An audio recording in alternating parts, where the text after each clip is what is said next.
Hello student, this is our third video of class 10th chapter Acids, Bases and Salt. Students, in our last video we have discussed about indicators, types of indicators, pH scale, and now in this video we are going to study about the importance of pH in everyday life, salts, their preparations, uses and their chemical reactions. So let's start with the importance of pH in everyday life.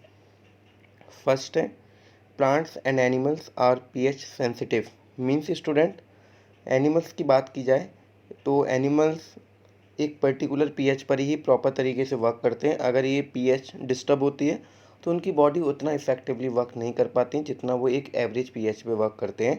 Human being की भी बात की जाए तो हम लोग भी एक न्यूट्रल पीएच पे, अगर हमारी पूरी बॉडी की एक एवरेज वैल्यू निकाली जाए तो वो एक न्यूट्रल पीएच के बराबर आती है। तो हम लोग भी एक न्यूट्रल पीएच पर प्रॉपर तरीके से वर्क कर पाते हैं। सिमिलरली प्लांट भी एक पर्टिकुलर पीएच पर ही वर्क कर पाते हैं। अगर ये पीएच में फ्लैक्चुएशन होता है तो वो प्रॉपर तरीके से वर्क नहीं कर पाएंगे।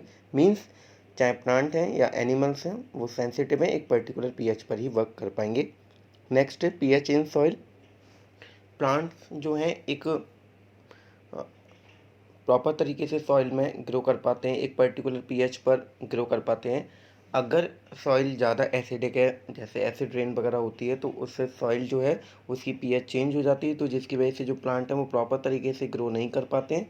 तो उसके लिए हम लोग कैल्शियम कार्बोनेट वगैरह सॉइल के अंदर एडअप करते हैं ताकि उसकी जो पीएच है वो वापस से नॉर्मल हो जाए और प्लांट इफेक्टिवली ग्रो करें।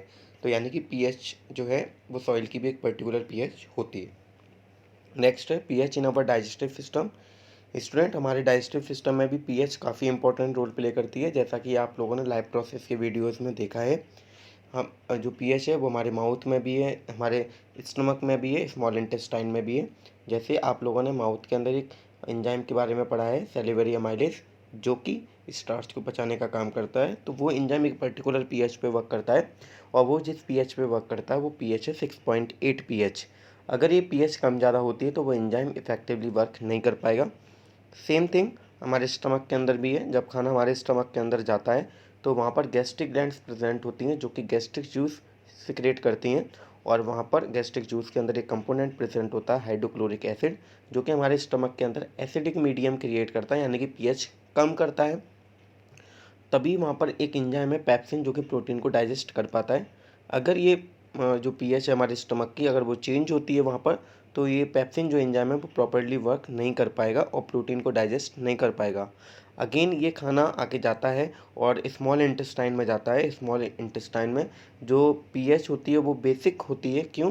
क्योंकि वहाँ पर बाइल जूस आता है जो कि लिवर के द्वारा बनाया जा रहा है, पेनक्रियास से पेनक्रियाटिक जूस आता है। तो ये सारे जो भी जूसेस आ रहे हैं जब वो हमारे स्मॉल इंटेस्टाइन में जाते हैं और वहाँ की जो पीएच अभी तक जो खाना आया है एसिडिक मीडियम से आया है, तो उसे बेसिक करने का जो काम है वो इन्हीं जूसेस के द्वारा किया जाता है। और पेनक्रियाटिक जूस में एक एंजाइम प्रेजेंट है ट्रिप्सिनोजन, जो कि एक इनएक्टिव फॉर्म है। जब बेसिक मीडियम के कांटेक्ट में आता है तो वो एक्टिव हो जाता है और तभी वो प्रोटीन को डाइजेस्ट कर पाता है। अगर स्टूडेंट वहाँ पर भी पीएच में चेंज होता है तो जो एंजाइम है ट्रिप्सिन वो प्रॉपर तरीके से वर्क नहीं कर पाएगा। मीन्स स्टूडेंट, हमारा जो डाइजेस्टिव सिस्टम है वो भी एक पर्टिकुलर पीएच पर ही वर्क कर पाता है। नेक्स्ट है pH change lead to tooth decay. Next student है, अगर पीएच चेंज होता है तो उससे हमारे दांतों में भी जो है सेंसिटिविटी या इसमें कीड़े लग सकते हैं। एक्चुअली जब कोई जैसे पर्सन है, जब कोई मीठा खाता है और उसके बाद वो प्रॉपर तरीके से अपने दांतों की सफाई नहीं करता है तो धीरे धीरे जो है जो मीठे के जो पार्टिकल है हमारे दांत की जो अपर लेयर है इनेमल उससे चिपके हुए हैं और धीरे धीरे एक एसिड ये सीक्रेट करते हैं और वो एसिड हमारे जो है इनेमल उसको डिग्रेड करता है और माउथ की पीएच 5.5 से कम लेके आता है। जैसे जैसे पीएच कम होती जाएगी और वो इनेमल लेयर डिग्रेड होती जाएगी और उसी प्रोसेस को हम लोग टूथ डिके बोलेंगे। नेक्स्ट है student self defence by animals and plants through chemical warfare. बहुत सारे प्लांट्स, बहुत सारे एनिमल्स हैं जो अपने आप को बचाने के लिए केमिकल रिलीज़ करते हैं। जैसा कि आप लोगों ने आंट्स, रेड आंट्स देखी हैं जो कि फॉर्मिक एसिड रिलीज़ करते हैं। ऐसी बहुत सारे प्लांट्स हैं जो कि केमिकल रिलीज़ करते हैं अपने आप को बचाने के लिए। नेक्स्ट है पीएच इन प्लांट्स। अभी मैंने आपको बताया कि जो प्लांट्स होते हैं वो भी एक पर्टिकुलर पीएच पर ही वर्क करते हैं, तो वो भी सेंसिटिव होते हैं प्लांट्स। तो ये कुछ पॉइंट्स हैं जो कि हमें बताते हैं कि ये हमारी डेली लाइफ में काफ़ी इंपॉर्टेंस रोल प्ले कर रहा है पीएच। अब बात करते हैं स्टूडेंट सॉल्ट्स के बारे में। इस चैप्टर में हमने एसिड्स के बारे में पढ़ा, बेसिस के बारे में पढ़ा। अब हम पढ़ते हैं सॉल्ट। नॉर्मली जो सॉल्ट्स का फॉर्मेशन है, जब कोई एसिड और बेस आपस में रिएक्ट करते हैं तो उनका जो एंड प्रोडक्ट होता है वो हमें सॉल्ट्स हमें देखने को मिलते हैं। डेफिनेशन है, salt are produced by the neutralisation reaction between an acid and a base. Common salt सबसे पहले स्टार्ट करते हैं, जिसका केमिकल फार्मूला NaCl होता है स्टूडेंट। कॉमन सॉल्ट को हम लोग रॉक सॉल्ट भी बोल सकते हैं, और इसकी जो प्रिपरेशन है वो नीचे दिखाई गई है केमिकल इक्वेशन से, जिसमें हम लोगों ने सोडियम हाइड्रोक्साइड लिया है जो कि स्ट्रॉन्ग बेस Sb से मैंने डिनोट किया है, और हाइड्रोक्लोरिक एसिड स्ट्रॉन्ग एसिड है जिसे मैंने Sa से डिनोट किया है। दोनों के बीच में जो केमिकल रिएक्शन हुई उसके बाद जो एंड प्रोडक्ट्स हमें देखने को मिल रहे हैं, तो उसमें एक हमें सॉल्ट मिल रहा है जिसका केमिकल फार्मूला NaCl है, और ये एक न्यूट्रल सॉल्ट है। इसके अलावा बाय प्रोडक्ट में हमें वाटर मॉलिक्यूल देखने को मिल रहा है। इस प्रकार की रिएक्शंस को हम लोग न्यूट्रलाइजेशन रिएक्शंस बोलते हैं, जिसमें एक एसिड और एक बेस आपस में रिएक्ट करते हैं और एक दूसरे के इफेक्ट को न्यूट्रलाइज करते हैं। ऐसे रिएक्शंस को स्टूडेंट हम लोग न्यूट्रलाइजेशन रिएक्शन बोलते हैं।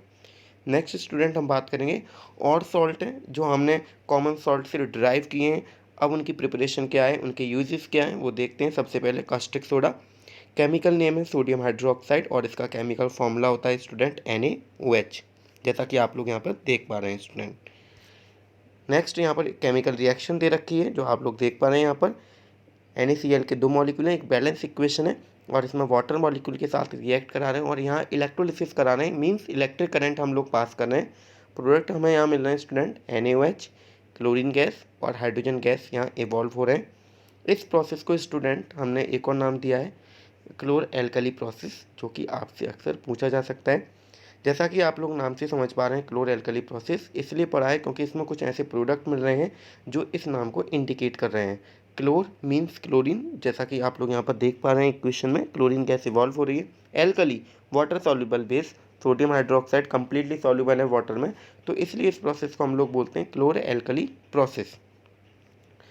दे रखा है student, this is process is called chlor alkali process because of the product form that is chlor for chlorine and alkali for sodium hydroxide. Next है, in this process chlorine gas is given off at the anode.